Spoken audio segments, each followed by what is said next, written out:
It's November. It's the holiday season. How are you feeling about the upcoming holidays? In one word, what is one emotion, one feeling that comes to mind as you realize the holiday season is upon us? Let me know in the comments. Recently on social media, I asked a group of caregivers, how are you feeling about the upcoming holiday season? And here is what they had to say. Nervous, sad, stressed, concerned, anxious, worried, overwhelmed, hopeful, dreading, sad, excited, drained, very depressed, cautiously optimistic, lonely, stressed, scared, low, by far the lowest in all my life. Anxious, sad, stressed, nervous, frustrated, uncertain. We can start to see the vast majority of these are kind of not so great. One person says, meh, dread, I feel distant. Okay, here's what I want to do today in this video. I want to do a video on 3 common things human beings, especially caregivers, do around the holidays that add to holiday dread, stress, frustration, overwhelm. I want to talk about those 3 things so that if you are doing one or all of these things, you can start to raise your awareness that that is what you are doing and make some changes so that the holiday season can be a bit more joyful for you. Before I do that, I first want to say, however you are feeling, it's totally normal. Whether you heard me say a feeling you can currently resonate with, or it's something totally different, whatever it is normal. You are a human being. You are a caregiver human being. And I guarantee you there is another caregiver, probably thousands of other caregivers, feeling the same exact way. In fact, write your emotion in the comments below and take a look at all of the emotions other caregivers have left. You're not alone. It doesn't mean you're doing anything wrong. It doesn't mean you're weak. It just means you're human. Please don't make how you're feeling about the holidays mean something about you as a caregiver. And what is it about the holidays anyway that dredges up all of this heavy emotion? This is such a difficult time for so many people. But if we really were to stop and think about it, like, what is the holiday season? The facts are it's dates on a calendar. It's months on a calendar. There's nothing magical about the months of November and December that somehow induce feelings of dread and stress and frustration, or even the opposite, joy, excitement, happiness. There's nothing about those dates that actually cause those feelings. It's all about what you're thinking about those dates, the meaning you are attaching to those dates. All of us have memories, stories associated with those dates in our past, how you've celebrated before, the people you've celebrated with before, and we have ideas and hopes and memories of how we'd like them to be now. And for many of you, especially because you are a dementia caregiver, it's likely not going to look like holidays of the past. If you somehow found your way to this channel, then life is looking pretty different for you than it did years ago. Your life has likely significantly changed. You might be in the thick of caregiving, or you might be about to experience your first holiday season without your loved one around. So here are the 3 things that many people are doing that's adding to holiday dread and what you can do about them. I'm also going to share a super important takeaway that I want every one of you to be able to hear and apply to your life. And for those of you who are looking for more support, a community where you can come together, share support, share some tears, specifically around getting through the holiday season with more joy. We are currently in the middle of a Joy During the Holidays special series. It's not too late to join. There is a link in the description you can click on and learn more. We're already 1 class in. You'll get immediate instant access to that class, and you can join us for the remaining live classes. Okay, so here are the 3 things, and I do hope you'll be open to changing at least one of them if it sounds like, yeah, this is something you're doing. Okay, so first, now is not then. Well, that seems pretty obvious. Your now, your present moment, it's not the past. And whenever you compare your current situation to how things were in the past, it's likely going to bring up a lot of feelings of grief, loss, sadness, maybe even anger, frustration, and resentment. Something so simple is to just remind yourself that now is not then. The present moment is not the past. In your mind, you're going to want to say, but now is worse. Now is different. I don't like it. Back then it was better. Back then it was more joyful. All of that is going to add to your holiday dread. It's okay to have those thoughts because you're human and you are. But what you don't want to do is stay focused, stay past focused. You don't want to stay there. You can't go back there no matter how much you focus on it. So it's what do you want to focus on instead, right here, now, in the present moment that you have. Right now, you are here. And here is probably not where you'd like to be ideally, but constantly comparing it to something else that is impossible because it's something in the past is not going to make it any easier for you. In fact, it's going to make the whole holiday season more difficult.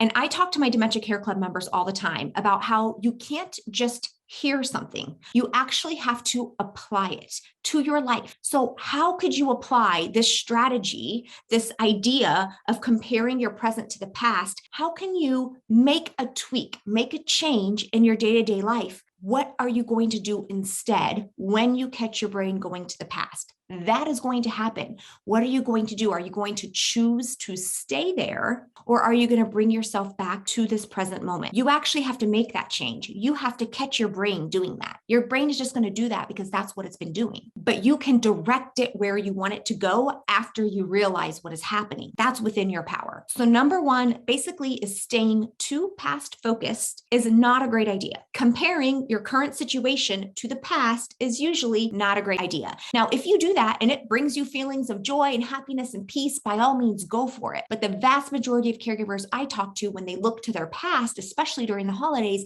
it brings them down. Okay, number two is this idea of some, not all. The second common thing I see many caregivers do that adds to holiday dread is they take this one area of their life, even if it's a pretty big area, like somebody you love has dementia, they take this big area and they let it overshadow all other areas of their life. It's so easy for people to take current life circumstances and then use that as a reason why they can't enjoy something. In this case, it would be using your situation of having a loved one with dementia or having to care for somebody with dementia and using that as a reason why you could not enjoy the holidays. It really leaves you powerless. Hear me when I say you do not have to suffer through the holiday season. You still can find moments of joy and peace and happiness despite the sadness and grief and heartbreak that you are also going through. There can be both. Hear me out. I know this is hard. One difficult life situation or even a dozen difficult life situation does not equal no joy in the holiday. It does not equal suffering through the holidays. Let me give you an example, and this is what we've already covered in part of lesson number 1 in the Joy in the Holidays series, but I want to share it with you here now. So you want joy this holiday season, and your loved one won't shower. You want to be able to attend some holiday events this holiday season, and your loved one gets nervous when you leave the house. You want to decorate your house for the holidays, and your loved one follows you around everywhere and doesn't give you alone time. The word is and. There can be both. A lot of times what our brain will immediately do is it'll say, I want to decorate my house for the holidays, but my husband follows me around everywhere and doesn't leave me alone. And immediately your brain will just be like, well, I just can't decorate. Now, some of the tactics and tips and strategies we're talking about in that series is how do you realistically decide what you want to keep in the holiday season and how are you going to do that?